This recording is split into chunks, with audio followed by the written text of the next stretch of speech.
Good afternoon, I'm Brian Reagan. This is Tyler Kelly. And today we're in 1 Kings chapter 3, verses 1 through 2 and 10 through 15, Tyler. Now Solomon made a treaty with Pharaoh, king of Egypt, and married Pharaoh's daughter. Then he brought her to the city of David until he had finished building his own house, and the house of the Lord, and the wall all around Jerusalem. Meanwhile, the people sacrificed at the high places because there was no house built for the name of the Lord until those days. And starting at verse 10. Yeah, go on ahead, grab verse 3. Okay. And Solomon loved the Lord, walking in the statutes of his father David, except that he sacrificed and burned incense at the high places. Okay. And jumping down to 10. Speech pleased the Lord that Solomon had asked this thing. Then God said to him, because you have asked this thing, and have not asked long life for yourself, nor have asked riches for yourself, nor have asked the life of your enemies, but have asked for yourself understanding to discern justice, behold, I have done according to your words. See, I have given you a wise and understanding heart, so there has not been anyone like you before you, nor shall any like you arise after you. And I have also given you what you have not asked, both riches and honor, so that there shall not be anyone like you among the kings all your days. So if you walk in my ways to keep my statutes and my commandments as your father David walked, then I will lengthen your days. Then Solomon awoke, and indeed it had been a dream. And he came to Jerusalem and stood before the ark of the covenant of the Lord, offered up burnt offerings, offered peace offerings, and made a feast for all his servants. All right, so at the start of Solomon's reign, we see some principles of his doom, but we also learn why he was sustained as long as he was. First of all, making a marriage alliance with Pharaoh, no, you're not supposed to marry outside of Israel. He said, well, the kings did all kinds of stuff they shouldn't have. Right, that was a problem. Which is also why God told them not to have a king. Yeah.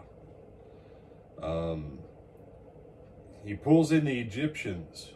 What's the danger of the Egyptians where Israel's concerned, Tyler? They're your biggest competitor to the south. Okay. Both in land size and population, and also in financial. I'm backing, I would assume. Okay. But also because of their prior history with Israel. How so? Well, less than 150 years ago, you've just been enslaved to these people?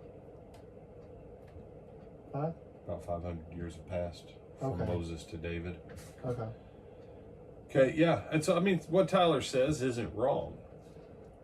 But he's missing the biggest connector. And this is the most dangerous connector. They don't worship other gods. No. It's an even bigger threat than that. Now, don't tell the Jews today.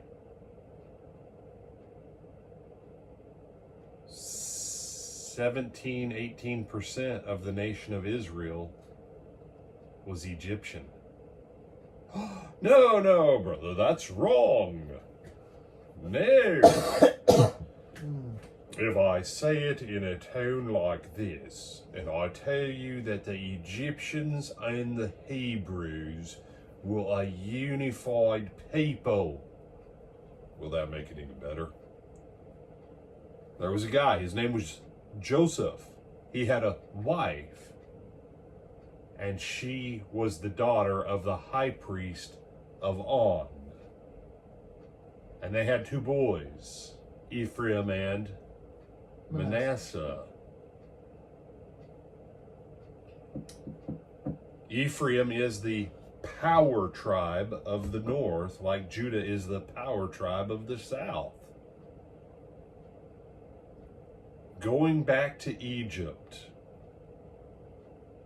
for an alliance with the leadership compromises the integrity of the whole nation because of a common shared racial unity, a history of idolatry, which Tyler was right about,